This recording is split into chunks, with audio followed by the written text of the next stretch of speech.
Les journées techniques qui sont une première en France, c'est la première fois qu'on essaye de motiver et de fédérer des techniciens du spectacle, professionnels, semi-professionnels, en imaginant concentrer donc toutes ces personnes-là autour de thématiques qui devraient logiquement leur être très chères, c'est la formation professionnelle. Et ces journées, en fait, c'est l'occasion pour nous de pouvoir rassembler donc toute cette population-là, de leur proposer en tout cas un programme de formation, mais surtout l'innovation, c'est de créer ce qu'on appelle des ateliers du savoir. Et là, on est dans du troc de connaissances.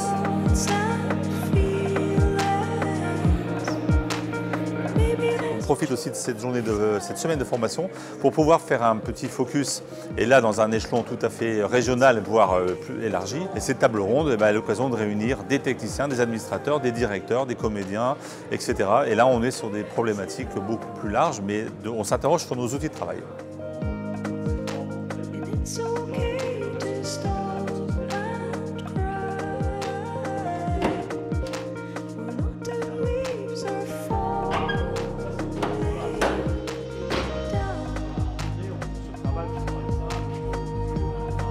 Les métiers de l'art et les métiers du spectacle, c'est un métier qui demande une grande curiosité et il faut faire preuve de beaucoup d'altérité. Je veux dire par là, il faut s'intéresser aux autres. On est au service d'eux pour un projet commun. C'est un métier de passion, évidemment. C'est un métier qui peut partir dans tous les sens, qui a comme spécificité principale qu'on est dans de la coactivité permanente. Un spectacle, c'est une équipe. Alors ce sont des métiers très précis, très techniques, demandant à la fois de la polyvalence, puisque souvent les techniciens sont appelés à agir à différents postes. Et donc on arrive à toute cette nomenclature de métiers du spectacle, spectacle vivant, où là on va faire cohabiter des gens qui font du son, de la lumière, du plateau, de la vidéo, etc. Et la cohabitation a du sens dans la mesure où on est évidemment dans des délais très courts, dans un cahier des charges très court, on doit arriver à un résultat. C'est vraiment cette notion d'obligation de résultat.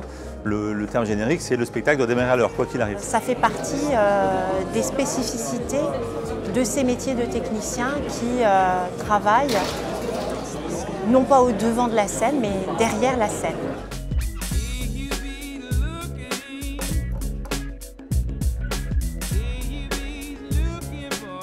La première motivation, la première qualité, c'est pas la technique, c'est le sens des ressources humaines, le sens d'être au service d'eux, c'est la curiosité.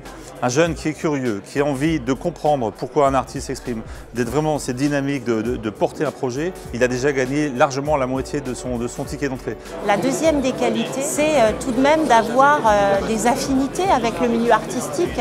On ne peut pas choisir le milieu du spectacle vivant sans s'intéresser aux musiques actuelles, aux scènes de théâtre, à l'audiovisuel. Mais il faut que ces jeunes gens qui s'engagent dans la carrière soient patients, puisque c'est un métier assez hiérarchisé, c'est un métier sur lequel il faut faire ses preuves. On ne peut pas donner de but en blanc à quelqu'un qui débute des responsabilités, mais toutefois, c'est un métier dans lequel il y a une très grande légitimité et un très grand respect des qualités. Et donc c'est un métier où quand on fait preuve de sérieux, quand on fait preuve de constance, on est récompensé. Une troisième qualité, c'est quand même d'avoir un esprit nomade. Un technicien, c'est mobile. Souvent, en début de carrière, il ne trouvera pas d'emploi pérenne. Ça fait même partie des conditions de travail d'un technicien. Il va être ce qu'on appelle intermittent du spectacle, travailler pour plusieurs entreprises culturelles.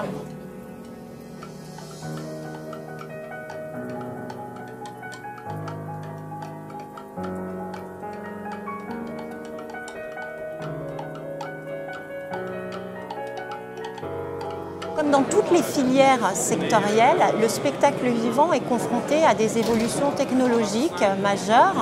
Le numérique fait partie des gros enjeux dans les métiers du spectacle. C'est des métiers qui sont en mutation, c'est important de l'avoir en tête. C'est qu'il y a des métiers nouveaux qui naissent parce que la technologie arrive. Donc tous ces métiers-là, ce qui est important aujourd'hui, c'est de détecter comment ils évoluent, vers quoi ils tendent, et en face, comment on y répond. Comment on fait en sorte qu'on intéresse les gens, qui puissent suivre des parcours de formation, qui puissent suivre des professionnels. Un accroissement constant de législation concernant la sécurité, une évolution des techniques et donc des matériels. Et comme dans tous les autres secteurs, ça nécessite que chaque technicien anticipe, soit en veille et s'adapte à son environnement professionnel qui évolue constamment.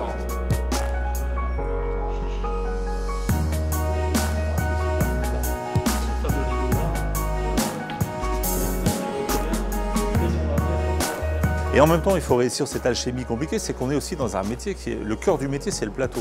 Le spectacle, c'est quand même, à un moment donné, on met des gens sur scène et devant du public.